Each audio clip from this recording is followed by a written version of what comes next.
तो आज इससे पहली कक्षा में हम लोगों ने किरातार्जुनीयम प्रथम सर्ग के प्रथम श्लोकों का अध्ययन किया। आज हम लोग द्वितीय श्लोक का अध्ययन करेंगे।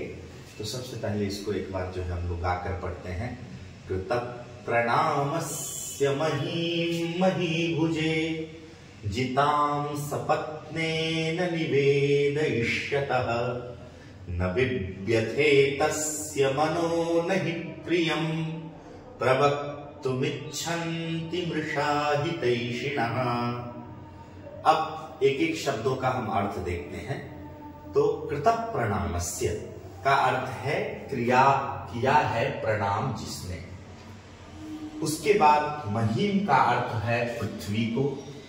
महीभुजे का अर्थ है राजा के लिए, और यहाँ महीभुजे शब्द युधिष्ठिर के लिए आया है।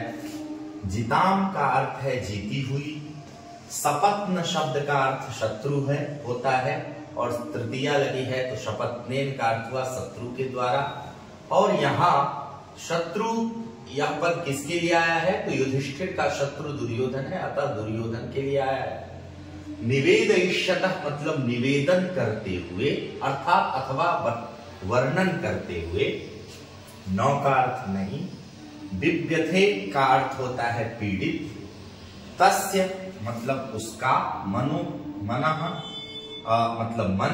नौ का फिर नहीं अर्थ। ही अव्यय क्योंकि अर्थ में प्रयुक्त होता है, और प्रियम हो गया प्रिय को। प्रवक्तुम तुमुन उपसर्ग पूर्वक वच धातु से तुमुन है तो कहना। इच्छन्ति इच्छ धातु है चाहते हैं। मृषा यह अव्यय पद है असत्य अथवा झूठ। और हितैषिणः मतलब हुआ हित चाहने वाले। इसका यदि हम अन्वय करें तो अन्वय हो जाएगा कृतः प्रणामस्य। उसके बाद दूसरा हो जाएगा सपत्नेन। जिताम ये हो गया 3। फिर चौथा हो, इसके बाद हम पद रखेंगे मही। फिर उसके बाद पांचवा पद हो जाएगा महीभुजे। फिर छठा जो होगा वह निवेदयिष्यतः। और फिर सातवां तस्य। आठवां मनः। फिर नौवां जो हो जाएगा 9, और 10वां बिभ्यथे।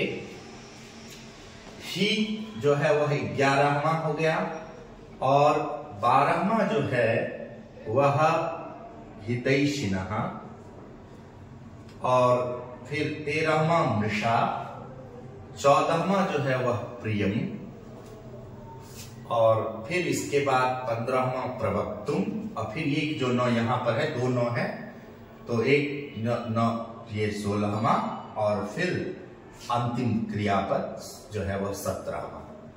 तो ये क्रियापद से समाप्ति हो। तो अर्थ यदि हम करें तो इस तरीके से अन्वय होगा। कृतः प्रणामस्य सपत्नेन जिताम महीम महीभुज। एक एक अर्थ तो हम हिंदी में देख ही चुके हैं। कृतः प्रणामस्य तो किया है प्रणाम जिसने, उसके, क्योंकि यहां कृतः प्रणामस्य का तस्य के साथ अन्वय है, और जो भी षष्ठ्यंत होंगे वह एक साथ जुड़ेंगे। अन्वय में यही देखा जाता है, समान विभक्ति समान वचन वाले पदों को, और ये यदि विशेष विशेषण भाव है तो उसको ध्यान में रखते हुए ये लिखा जाता है। तो जिसने प्रणाम कर लिया है उसके, फिर यहां पर एक कॉमा देंगे सब, क्योंकि उसका अन्वय आगे जाकर के ये जुड़ेगा। यहां कृतः प्रणामस्य जो है वह सीधे जुड़ेगा तस्य के साथ, क्योंकि तस्य का विशेषण है। बीच में एक वाक्य आता है सपत्नेन जिताम महीम महीभुजे। शत्रु के द्वारा जीती हुई पृथ्वी को महीभुजे अर्थात राजा के लिए, अर्थात शत्रु के द्वारा जीती गई पृथ्वी के बारे में राजा को उद्देश्य करके उस जो है वह स्वायत्तीकृत जो भूमि है उसके बारे में, राज्य है उसके बारे में निवेदयिष्यतः निवेदन करते हुए, वर्णन करते हुए। तस्य कस्य तो वही कृतः प्रणामस्य जिसने प्रणाम कर लिया है। ठीक है। तस्य मनः मन जो है वह न बिभ्यथे, उसका मन ना तो क्या होता है पीड़ित नहीं होता है। ही क्योंकि हितैषिण, हित चाहने वाले, मृषा मतलब असत्य जो प्रिय है, अर्थात प्रिय झूठ जो प्रिय है उसको बोलने की इच्छा नहीं रखते हैं। ये इसका अर्थ हो जाएगा। जिसने प्रणाम कर लिया है उसके द्वारा, या उसके बाद आगे हो जाएगा कि शत्रु के द्वारा जीती गई जो पृथ्वी है उसको राजा को बताते हुए उसका मन जो है वह खिन्न नहीं होता है, क्योंकि हित चाहने वाले जो है वह असत्य झूठ नहीं बोलते हैं। अब यहां पर प्रश्न पूछता है कि कृतः प्रणाम से किसके लिए आया है? तो चूंकि जो है वह बनेचर जो है वर्णलिंगी बनेचर, वह हस्तिनापुर से लौट करके द्वैत वन में युधिष्ठिर को जो है वह प्रणाम करता है और सूचना देता है, तो वो निश्चित बनेचर के लिए आया है। तो क्योंकि वो आकर के युधिष्ठिर को पहले जो है वह प्रणाम करेगा, जो कि दूत के लिए उचित कर्म है, कहीं से वह सूचना लेकर के आता है। सपत्न शब्द जो है वह शत्रु के लिए आया है और वो दुर्योधन के लिए आया है, क्योंकि युधिष्ठिर का जो राज्य था वो दुर्योधन के द्वारा ही जीता गया है। फिर यहाँ पर महीभुजे राजा के लिए आया है। राजा कौन है? यहाँ पर युधिष्ठिर है। तो अब जो है अगले क्रम में हम ये देखते हैं, इस तरीके से इस श्लोक का सामान्य अर्थ हमने समझ लिया, एक एक शब्द का अर्थ। अब व्याकरण की दृष्टि से देखते हैं कि क्या कहां पर कौन सा समास है और यह जो शब्द है वो किसके लिए प्रयुक्त हो। तो कृतः प्रणामस्य में बहुव्रीहि समास है। कृतः प्रणामः येन, कृतः प्रणामः येन जो है वह सह कृतः प्रणामः तस्य कृतः प्रणामस्य, आकर के जो है जो जिसने प्रणाम किया है तो वह बनेचर ही होगा, युधिष्ठिर तो प्रणाम करेंगे नहीं, तो वो दूत के रूप में आया है अतः वही प्रणाम करेगा। तो ये शब्द बनेचर के लिए जो है वह प्रयुक्त हुआ है। और मही का अर्थ है राज्य भूमि, और मही भुजे ये कैसे बनता है? तो महीम भुनक्ति, महीम भुनक्ति इति महीभुक, महीभुक, और इसी के तृतीया एक वचन, चतुर्थी एक वचन में महीभुजे, तस्मै महीभुजे। यहां भुज धातु का जो अर्थ है, भुज धातु दो अर्थ में प्रयुक्त होता है, एक पालन अर्थ में और एक अभ्यवहार, अभ्यवहार, भुज पालन व्यवहार, पालना व्यवहार। तो यहां पर जो पृथ्वी का को कोई खाएगा तो नहीं राजा, अपितु राजा पृथ्वी का पालक करता है, अतः भुज धातु का पालन अर्थ मान करके पृथ्वी का जो पालन करता है उसको महीभुक कहते हैं।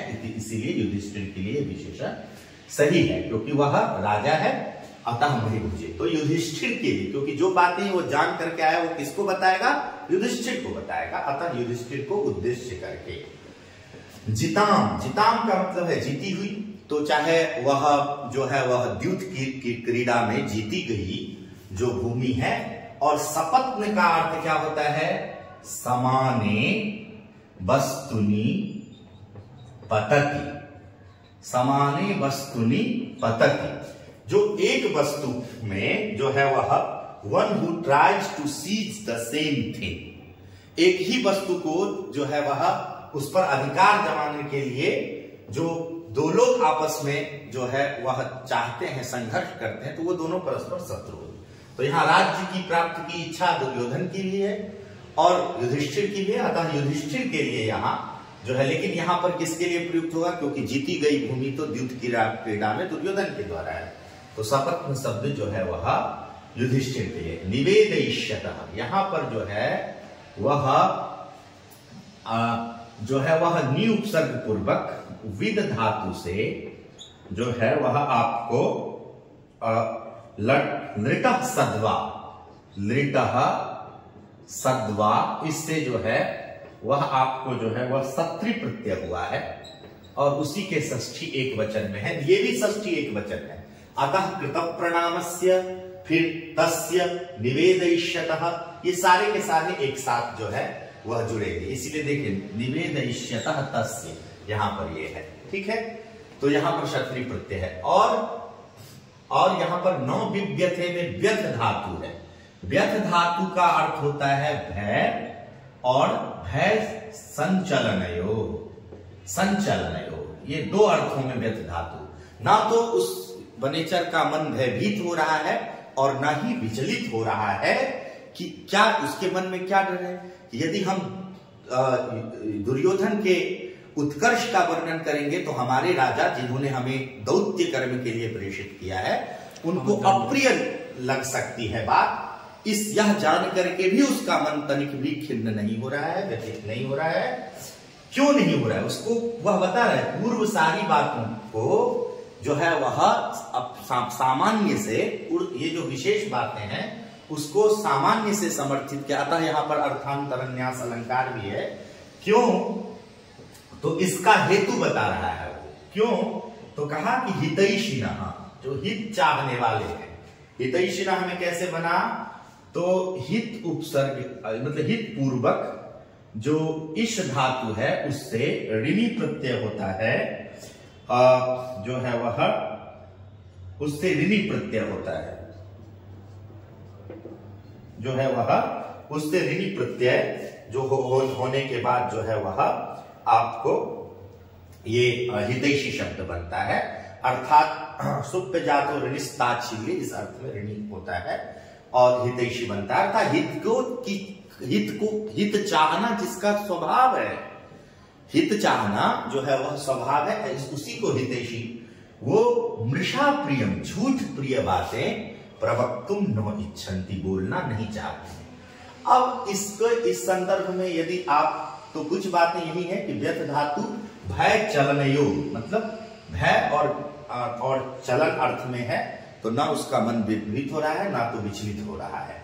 अब यहां पर एक चीज बातें हैं कि यह ऐसा क्यों कह रहा है, तो नीति वाक्यामृत में अमौढ़्यम, अमान्द्यम, अमृषा भाषित्वम और अभ्यूहकत्वम इति चार गणा। चार कहते हैं दूत को, चार कहते हैं दूत को। तो ये चार के जो है वो मतलब दूत के चार गुण होते हैं। क्या क्या? तो वह जो है वह इंटेलिजेंट हो, वह जो है वह आपको एक्टिव हो, स्पीकर ऑफ ट्रुथ हो और able to draw right inference from circumstantial evidence, मतलब जो परिस्थिति में जो साक्ष्य है उससे एक अच्छा वह अनुमान लगा दे।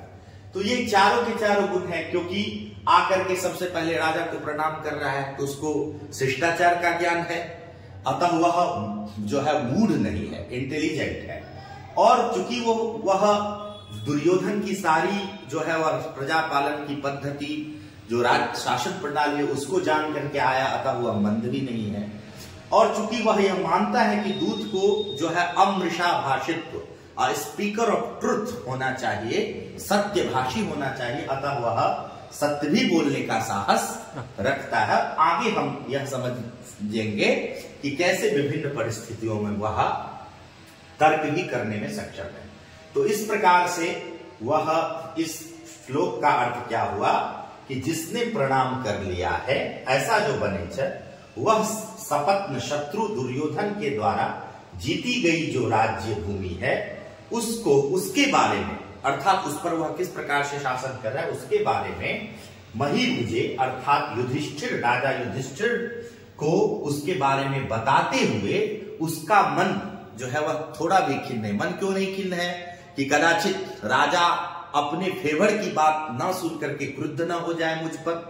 तो इसीलिए जो है वह मल्लीनाथ इस पर लिखते हैं कि कथम ईदृक अप्रियम राज्ञी विज्ञापयामि, मैं इस तरह की अप्रिय बातें जो उनको सुनने में अच्छी नहीं लगी मैं कैसे बताऊं। ऐसा सोच करके भी उसका मन थोड़ा भी विचलित, व्यथित, भयभीत नहीं होता, क्योंकि वह राजा का हित चाहने वाला है, वह और दूत का कर्म है कि वह सत्य भाषण करे, इसीलिए वह झूठ प्रिय बातें नहीं बोलना चाहता है, अन्यथा राजा के कार्य और योजना को हानि वह पहुंचा सकता है। तो ये जो है इस श्लोक का मुख्य अर्थ हुआ। अब अगला श्लोक जो है वह उसको हम अगली कक्षा में पढ़ेंगे।